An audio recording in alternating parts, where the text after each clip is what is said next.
Assalamualaikum warahmatullahi wabarakatuh. Perkenalkan, nama saya Ahmad Muhyiddin, NIM 2018-53004. Di sini saya akan menjelaskan dan mendemokan aplikasi PKL saya. Latar belakang aplikasi saya. Aplikasi saya melatar belakangi yaitu adanya masyarakat yang ketika akan mengurus surat pemberitahuan pajak terutang bangunan atau LSPOP harus datang ke kantor instansi untuk mengurusnya, berupa transaksi perekaman, pemutakhiran, dan penghapusan data. Sehingga dari latar belakang saya, adanya ketidakefisienan yang terjadi. Wajib pajak harus mengantri yang cukup lama. Wajib pajak harus membawa dokumen-dokumen ke instansi. Wajib pajak harus mengisi form data yang cukup banyak. Petugas administrasi harus menginputkan kembali ke sistem internal. Solusi yang dapat diambil. Wajib pajak akan diberikan sebuah website yang dapat mengelola data wajib pajak berupa data perekaman, pemutakhiran, dan penghapusan data. Petugas akan menerima dan data inputan dari wajib pajak dan akan diberikan evaluasi terhadap data tersebut. Perancangan sistem yang ada. Pertama, yaitu adanya use case, kelas diagram, sequence diagram, activity diagram, state chart kelas. Implementasi. Nah, di sini sudah ada perancangan saya sebelumnya. Yang pertama yaitu ada business use case. Business use case perekaman data. Berikut bisnisnya. Business use case pemutakhiran. Selanjutnya ada business use case penghapusan. Nah, ke sistem use case ya. Jadi di sini ada aktornya, yaitu pertama ada wajib pajak, kedua ada petugas administrasi, ketiga ada staf IT, keempat ada kabak pendapatan. Nah, berikut merupakan skenarionya. Oke, langsung. Nah, dari use case system yang ada dan saya lakukan sebuah proses perancangan, yaitu kelas diagram. Kelas diagram di sini yang pertama ada kelas wajib pajak. Nah, wajib pajak ini kalau kita lihat itu ada ID wajib pajak, NOP, nama wajib pajak, NIK, dan nomor HP. Nah, ini nantinya akan digunakan oleh wajib pajak untuk dilakukan proses login ya. Proses login. Nah, seperti ini. Jadi nanti loginnya yaitu menggunakan NIK dan nomor HP. Cukup menggunakan NIK dan nomor HP. Nah, kedua yaitu ada kelas petugas administrasi. Nah, di kelas petugas administrasi ini ada NIP dan password. Nah, nanti juga ini merupakan kelas untuk petugas administrasi untuk login ke sistem. Ada staf IT. Di sini ada kelas formulir. Nah, kelas formulir ini saya tempatkan pada proses perekaman data. Jadi, ketika tambah data diklik, ya, di sini ada kelas formulir. Ya, sudah saya berikan. Terus ada kelas NOP, ada kelas kecamatan, kelurahan, bangunan, ada kelas fasilitas, ada kelas tambahan. Baik, selanjutnya ada kelas identitas pendata, kelas penrekaman data, ubah data, hapus data, dan kelas konfirmasi data perekaman. Selanjutnya ini ada kelas laporan cetak. Ini merupakan relasinya. Nah, masuk ke bagian sequence diagram.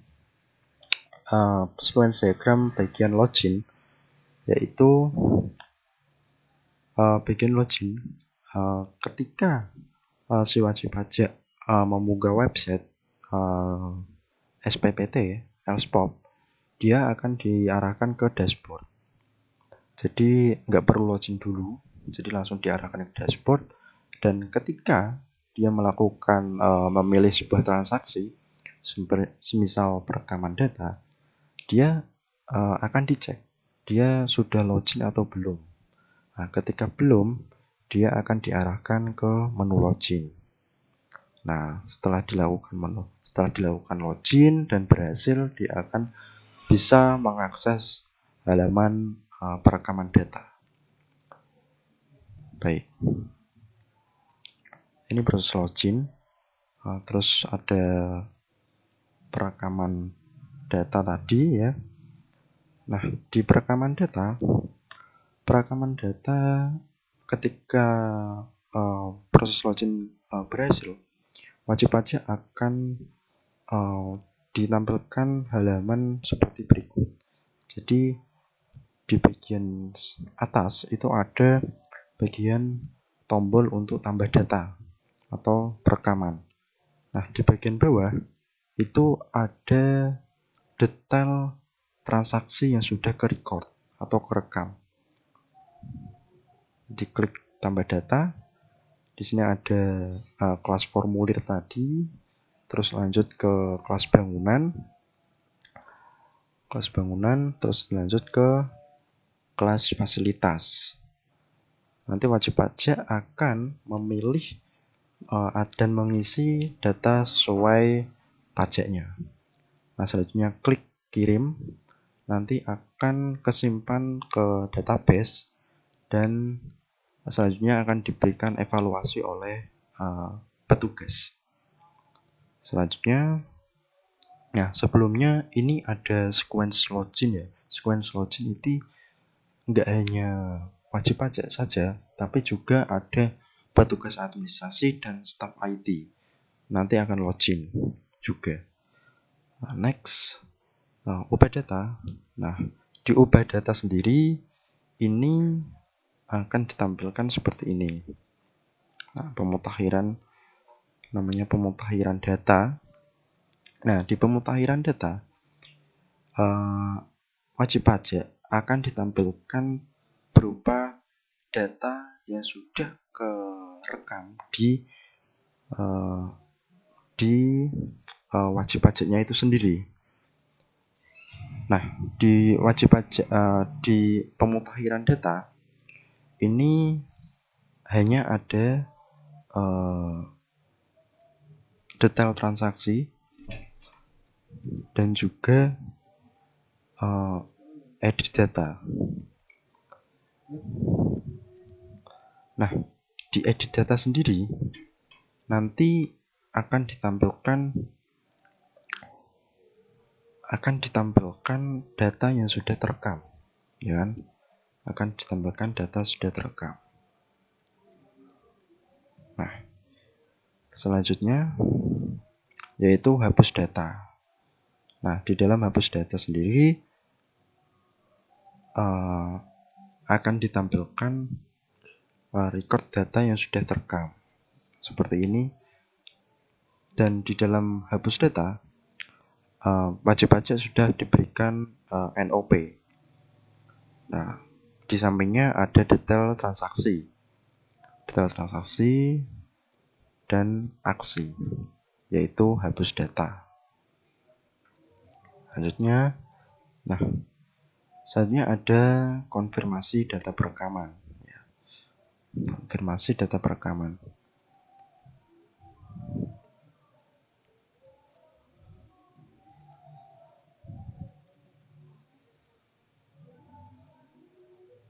Konfirmasi data perekaman, sebentar ya.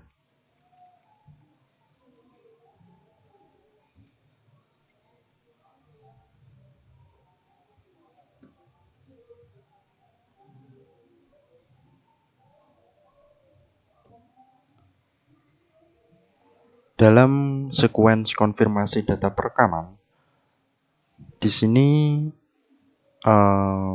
petugas yaitu admin di sini akan melakukan login terlebih dahulu dan diarahkan ke menu dashboard. Selanjutnya dia akan memilih konfirmasi data perekaman.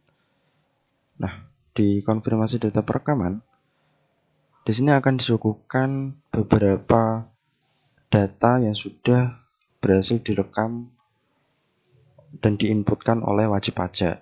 Nah, nanti tampilnya akan di sini dan dapat dicek apakah data tersebut sudah lengkap atau belum. Nah, detail akan ditampilkan datanya. Nah, dalam proses verifikasi data,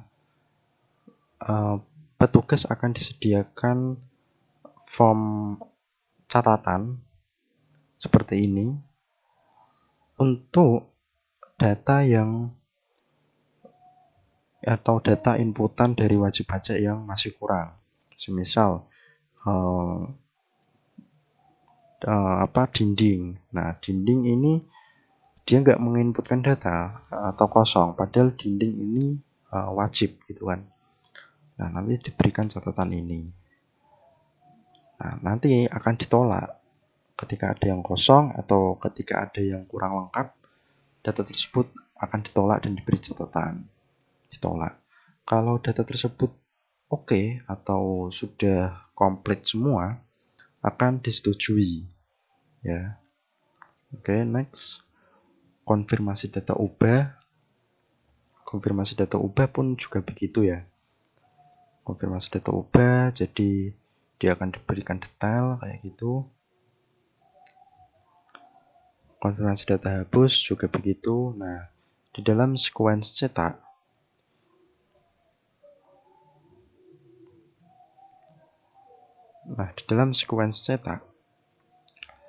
ini nanti akan diberikan sortir cetak. Diberikan sortir untuk akan mencetak SPPT berdasarkan kecamatan apa gitu ya. Terus next. Nah, masuk ke login. Jadi di login tadi akan dicek untuk validasinya. Cek validasinya ketika belum memiliki akun, dia akan diarahkan ke registrasi. Input data, konfirmasi ubah, state chart diagram, dan metode simpan ya. Metode simpan. Jadi seperti itu. Ketika perekaman, nah di sini tadi yaitu adanya status ditolak atau disetujui. Nah, state hapus, cetak, dan state laporan cetak di sini itu ketika SPPT sudah dicetak, maka akan dibuatkan laporan cetak. Nah, laporan cetak sendiri itu bisa berdasarkan tanggal dan kecamatan. Kayak gitu. Baik, sekian presentasi dan demo aplikasi saya. Kurang lebihnya mohon maaf. Billahi taufik wal hidayah. Wassalamualaikum warahmatullahi wabarakatuh.